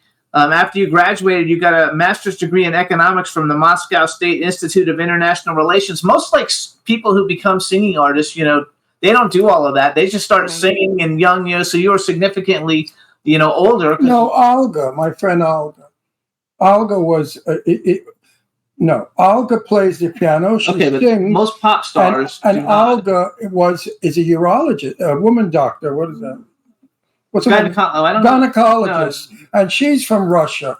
One of my very dearest friends, who I love, extremely intelligent, brilliantly educated, and I find that so many Russian people that I have met have phenomenal educations. Yes, did you have to pay for all those colleges, or did the government educate you for free? I got free scholarships. Back where I was entering my university, the first degree you have to get regardless, and it's if you pass exams, it's for free. Second degree, I also got for free because at that time I was working in the company that was sort of sponsoring my higher degree. So for me, they were both for free. So how? Okay, so because you have such an interesting background, and then you got married and you moved to the United States. How did you decide to say, "Hey, I'm not going to be a journalism person so much anymore"? I know you have a philanthropy and you do a bunch of cool stuff, but how did you decide, like, I'm going to try to become a full-time singer? Because that's like a big jump. Well, for people who do not know me, yes, it does look like a big jump and sometimes can raise couple eyebrows. But for people who know me, I was dreaming about becoming a performer, a singer from the very young age. And while I was a little child, I was participating in every single singer competition. I was writing music, and even while I was working as a journalist very seriously in Russia, I was still pursuing music, just was not performing publicly as often, but I was writing music also all the time. And when I immigrated to United States, it was a big shift. And that was a moment when I had a serious talk with myself and decided that I really would like seriously pursue careers as a musician and achieve whatever dreams I wanted to achieve. So that was So kind where of. do you live in the United States? Are you in California? Yes, We I'm in are. California, in Los Angeles. Okay, we're in Palm Springs, Oh, so good. we're Close. we're close. Now, I don't want to get political because we don't, but I have to. Um, Russia is basically a communist system, correct? No, not really, Ron. I mean, that's I would say the common misconception about Russia, especially from people from older generation, because that's how we were raised. Like even if you will talk with my parents, they will tell you, "Oh my gosh, actually, when I was immigrating to America, that was very funny. My parents didn't get it. They're like, how you can go to this evil country? I mean, it's an evil country." That's how they were taught when they were in their prime. No, there is nothing from communism left in Russia anymore. Moreover, the Communist Party that's still present in the parliament, it's in a minority. And sometimes during the election, you can see people voting for that. But even the people in the Communist Party, they don't remember what their ideas are. So it's more some, I don't know, some stereotype vision of Russian Federation that didn't still kind of dissolved after Soviet Union collapsed. Russia these days is very far away from communism. It's more totalitarian country, I would say. That's cool. Very strict. Because my parents were socialists, which were communists. During the 1930s with the Depression here. You should let him know, yeah, because he's 84, so he's going back a long time. My mother and father were definitely communists because they fought for Social Security, home relief, all the benefits, because America didn't have any of that. And if you fell ill, you died because there was no way to eat or be. So America was in a bad way. So my parents fought for socialism to come to this country so that they would have the benefits, the unions, and taking care of the poor. Today, communism in this country has a whole different meaning. It's become evil and terrible because it wants to destroy what America stands for. Now, you coming from Russia have to be torn between, because I'm sure you love being here and you love the fact that we have everything and we're spoiled. And in Russia, people work very hard for everything. Am I correct? I don't feel like Americans don't work hard to achieve their dreams. I guess it's very dependent on the environment where you grew up and type of person you are. I agree. I did feel like I was able to achieve my dreams as a musician more easily here in America because of the specific of music industry. In Russia, it was way more politicized and just difficult and so dependent on so many different factors. And we still have things like sexism in Russia or patriarchy when for female it's very difficult to break through if you don't have support in any way, like powerful men or huge amount of money. So in this case, I actually felt like it was easier for me to be here, to work here. You've accomplished something that, I mean, so when did you see, I think I wrote down that your first album was released in 2019. Right. You came here in 2012, I think, or 2012. But how easy was it coming here for you? Because my friend Olga, she had a radio show in Russia, and she politically was against the politics of Russia. And they frightened her so that she ran away from Russia and came to this country as a refugee. Her opinion of Russia is entirely different than yours. Also, though, there's a big age difference between Olga. No, not necessarily. Yeah, there is. She's like in her 70s. No, Olga's not. My Olga's in her 70s? Yes. God, she's magnificent. I thought she was like 50, 40. Oh my God, she's gorgeous. She's been here for like 20-something years. Olga is 70? She's older. She's not. They're not at the same. Kidding me? No, I'm not kidding. I'm not sure Olga is happy. You Russians discussing her age. Do not age. You guys don't age. You guys don't age. She's magnificent. I have no idea that. No, Olga's not. Anyway, let's keep going on. Let's keep going because I wish we had a picture to pull up of her. My point being, though, that you haven't really been doing, even if you've been doing it for 10 years, here in the United States, to be on an album that wins a Grammy, number one, that's a big deal. The number one thing that everybody aspires to, and you've already done it. And then I listened to all your videos that you have on your YouTube page, and you can sing. You can sing. I watched all of your videos. And basically, every song that you've done in some way has something to do with making the world a better place. Like you don't have any videos that are talking about, guys and money and like what everybody else sings about. Like everything has a positive message trying to make the world a better place. The videos are not trash. Yeah, a lot of videos are trashy. Sexy, hanging out, turning on the men. Your videos are intelligent. And that thing I just saw was wonderful. Oh, she's got a new song. You're gorgeous. I love the platinum hair. I love the way you sing. I love the whole moves of it. It was class. And class sells. Remember that. Trash sells for the moment, but class lasts forever. That's a very classy video. So you have a song, a new single. First of all, you have a bunch of songs. American Beauty was a very popular song. I also, your first album was called 10 Years of Solitude. After that, you started working with Bill Schnee, who's the Grammy Award-winning engineer for Steely Dan on a song. You worked with him, which Steely Dan means like the greatest, like one of the greatest. I love Steely Dan. We're old, so Steely Dan's a big deal for us. Big deal, Steely Dan. Love them. And then you have a new single, Hope, which is actually beautiful. And I follow you on Instagram, too. You guys, if you want to follow Alia on Instagram, it's alia.mickelson. Is that how you pronounce it? M-I-C? Mickelson. M-I-C-G-L-S-O-N. So it's alia.mickelson. And on TikTok, she's alia.the.artist. I followed you on everything. Wait, let me finish. So she's got this new song, Hope, you guys. It's beautiful. It's a beautiful song. It's a ballad. I wrote down that it urges people to focus on what brings us together rather than what separates us, and to offer a beacon of light and a message of solidarity. And you just released this really recently, right? Yes. It's a new song.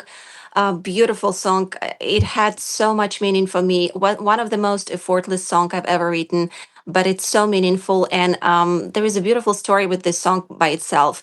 When we released it, I posted a message on social media asking my followers to find something beautiful, optimistic around them, do little random act of kindness and post on the social media, tag their friends, and sort of make this movement of doing something good. And I was so surprised, and actually so overjoyed with how many people participated, and it's still going on. I mean, you, Jimmy, following me on TikTok. Right now, it's mainly on TikTok. I see a lot of movements on YouTube as well. I hope Instagram will jump as well to this movement. It was like, I think to this day, we have about probably 20K of people participating. This is how many videos made, how many good things people done to their friends, to their loved ones. And it really beautiful addition to this song. It kind of aligns with this idea that I have about the music and about art, when it's not just for entertainment, it's not just for, as you mentioned, around, being sexy or just, turning something on and off. It's about something bigger. It's about evoking some bigger feelings within yourself. It's about thinking who we are. It's about uniting us. And I think like this song Hope that right now out there, it's a beautiful example of that. And I have more records coming out, and hopefully we hope to announce very soon partnership with one big foundation that song Hope will support. So it will add to this beautiful idea. Do you know the most gorgeous girl in Hollywood? Her name is Eugenia Kosmina. Yeah, I think they do know each other. She's from yes, we do. I adore her. I love her. She is the most elegant, beautiful. She's been on the show a bunch of times. The first time I met her, my mouth fell open. And I said, you are so beautiful. I couldn't breathe from her. She is absolutely the Grace Kelly of, so you know Eugenia. Yes, how I know that is I was on your Instagram because Eugenia and I follow each other. You know, they always show you people who like your posts, right, that you have in common. And so I actually wrote that down. That you knew Eugenia. I did an interview up at Sue Wong's Malibu house with Eugenia, and we had the best fun on that interview. She's married to a very important man, very powerful man, who was afraid to give her any work because she might become very famous and leave him. He's speculating on that. No, I know it. This guy is so jealous of her because she's so gorgeous. She's absolutely as beautiful. I mean, you're beautiful also. You Russian girls are very beautiful. Olga is a lovely woman. 70 years old. I don't know how old she is. Just no, she's not 70. Well, I know he's in the late 70s. He's old. But anyway, I want to go back to her. So first of all, I want to play the single Hope for everybody. I want people to hear what it sounds like. So Juan, we're going to do the one that says the Hope video, and I want you to just say who you are and introduce it, and then hang on. We're going to play the video for everybody to see, and then we'll be right back. My name is Alia. I'm a singer-songwriter, and right now we will listen to my newest single, Hope. Perfect.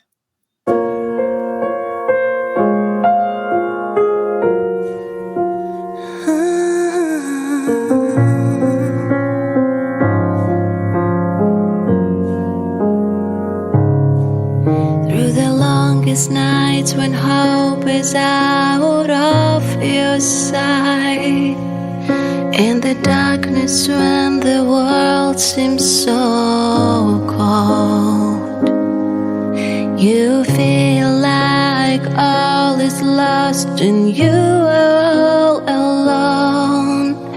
There's a place for you to belong.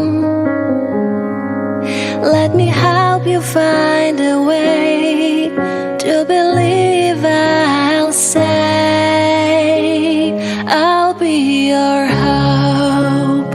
I will be your dream, shining in the dark, there for you to see. I'll be your hope. I will be your dream, like a beacon in the night. I'll forever sing. I'll be your hope.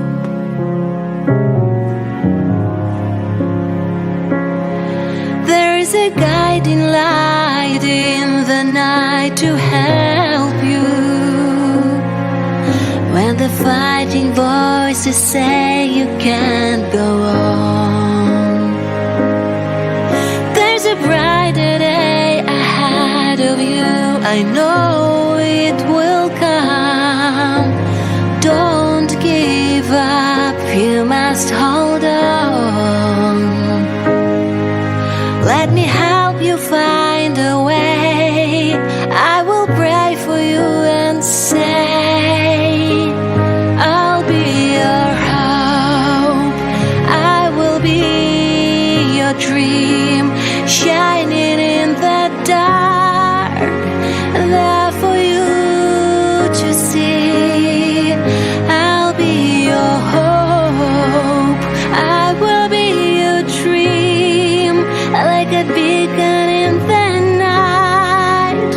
I'll forever sing. I'll be your hope.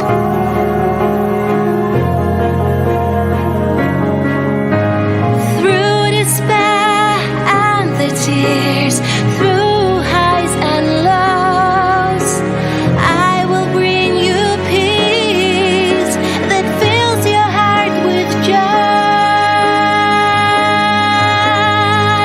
I'll be your hope. I will be your dream, shining in the dark, there for you to see. I'll be your hope. I will be your dream, like a beacon in the night. I'll forever sing. I'll be your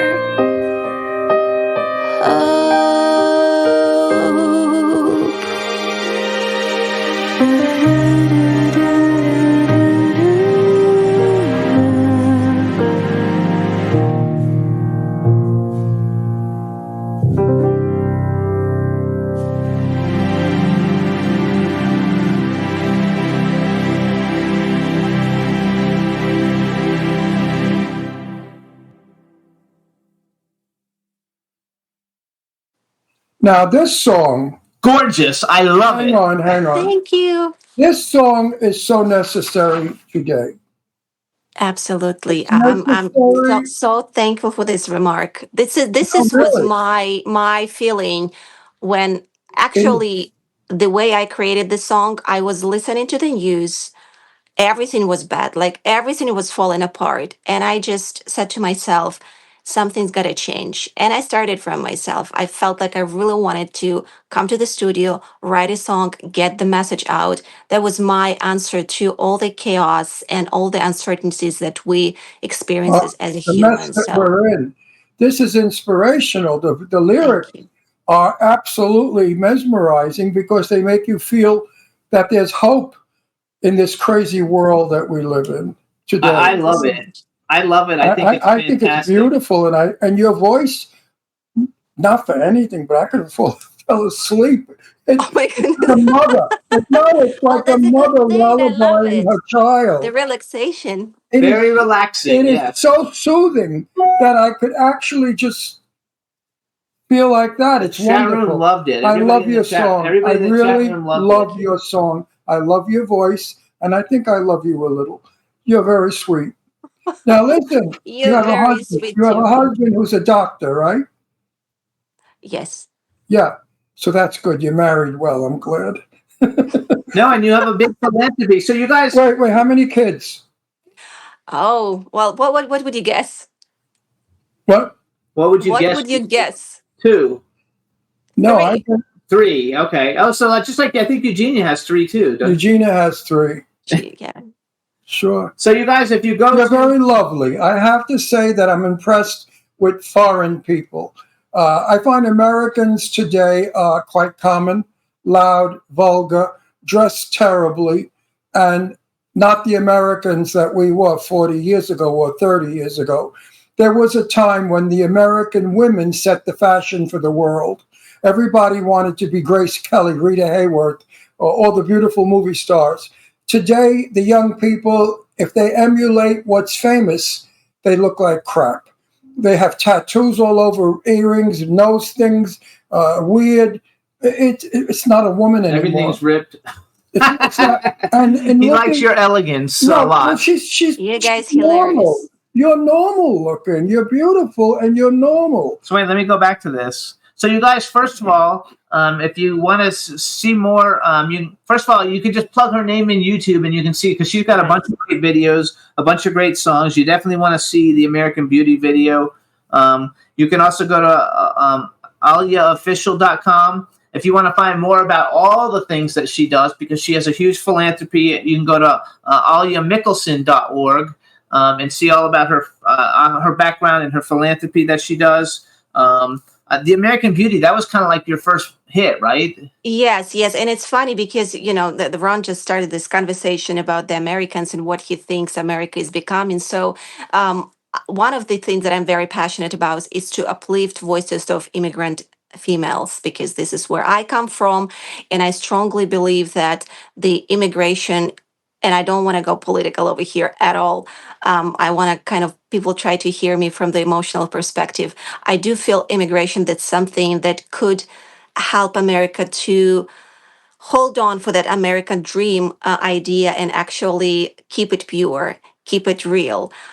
Because people like me, we see America is a beautiful country where you can make your dream come true. I came here to fulfill my ambitions, my dreams. I created a family here.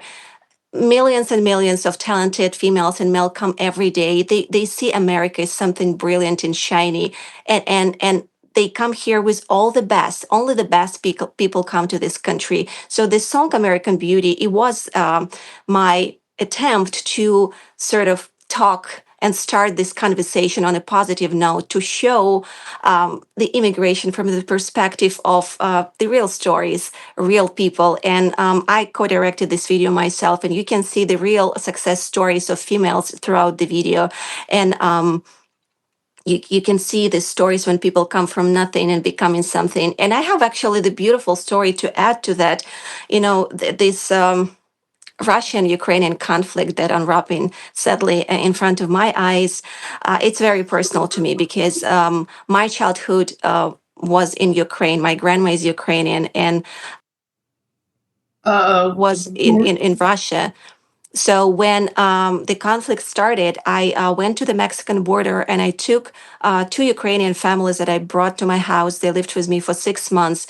And two of these families became very, very successful here in Los Angeles with their respectable businesses. And I'm so proud of them. That's another evidence, of how beautiful that could be, how beautiful when we unite, how wonderful when we listen to ourselves and give hope to others and hope to ourselves, helping others. I also wrote down. agree, but we have a wonderful friend who has her father is very wealthy. She's Canadian. She's beautiful. She's an actress, and she's having a hell of a time coming into this country. She is respectable, doesn't have a police record. She's not a hooker. She's a lovely, decent human being, okay? Having great difficulty coming into this country. Yet they've opened the borders and they're letting in rapists, murderers, and criminals. And now they want to give them Social Security, hotels, telephones. I don't understand my country anymore. Now you're letting in anything. And this decent, beautiful human being can't get in. Two friends of mine, a famous movie producer and his husband, German, had a difficult time getting a visa and a green card to come into this country legally. This is my objection to America. You make it easy for garbage, but you don't make it easy for the decent people that bring culture, education. And I'm not saying all the people coming in are garbage. I should refrain from that. What I'm saying is the criminals that we know about are garbage.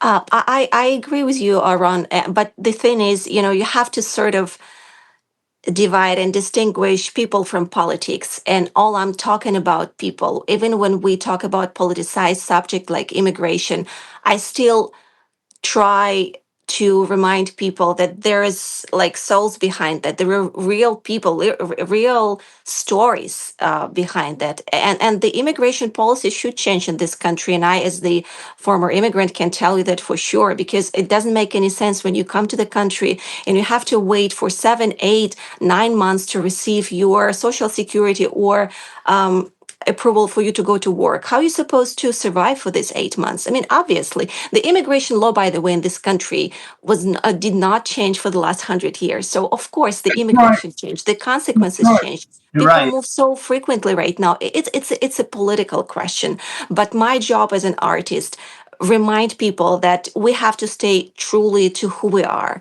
Do not get drawn to the right or to the left. You remember who you are. You remember that you have hope within yourself.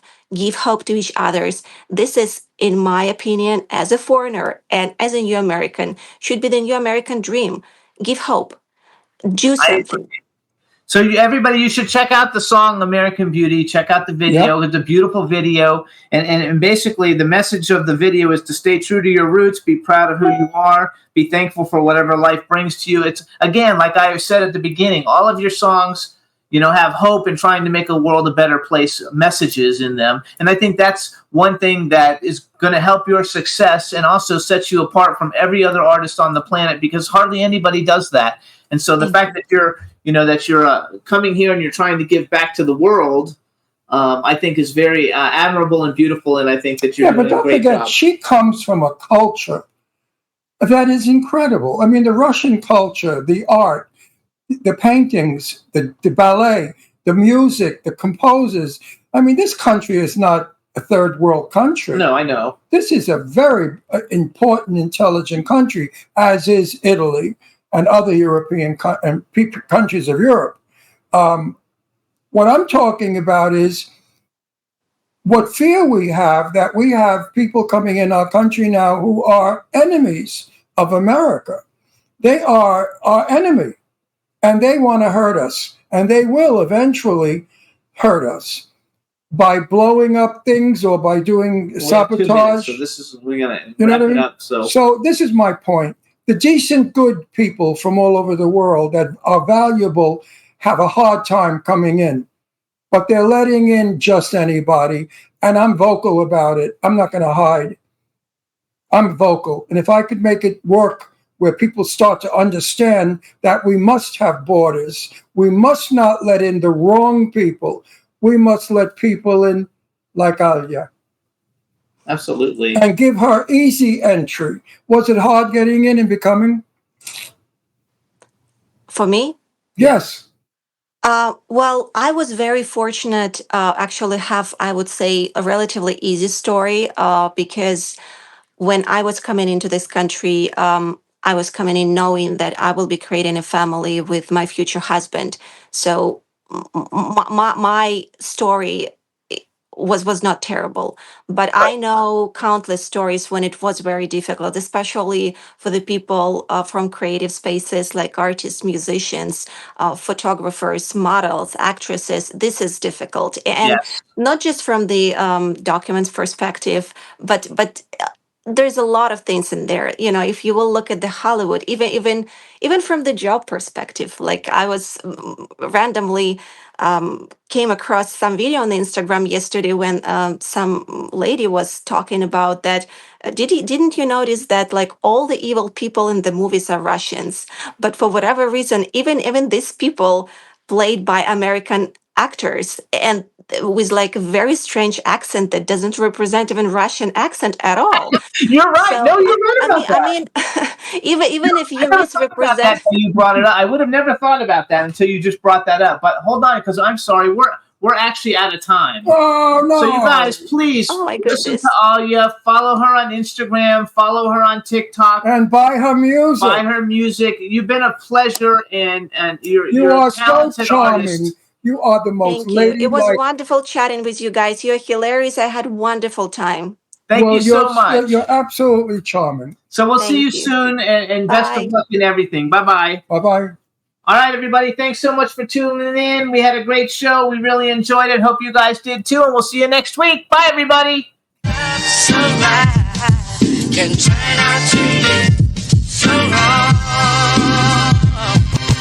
Yeah, we in the mix. Yeah, we in the mix. It's another episode. Here we go. The Jimmy Star Show with Ron Russell. Interviewing the hottest, newest, and truest of today's celebrities. Make sure to subscribe so you can get notified weekly. Jimmy Star, he's the king of cool. Ron Russell, he's a gorgeous dude. Chat room is live and you would be a fool not to vibe with us at the Jimmy Star Show with Ron Russell. Come watch it live on W4CY Radio. Miss some past episodes? Download on iTunes. The Jimmy Star Show with Ron Russell. It's the Jimmy Star Show with Ron Russell.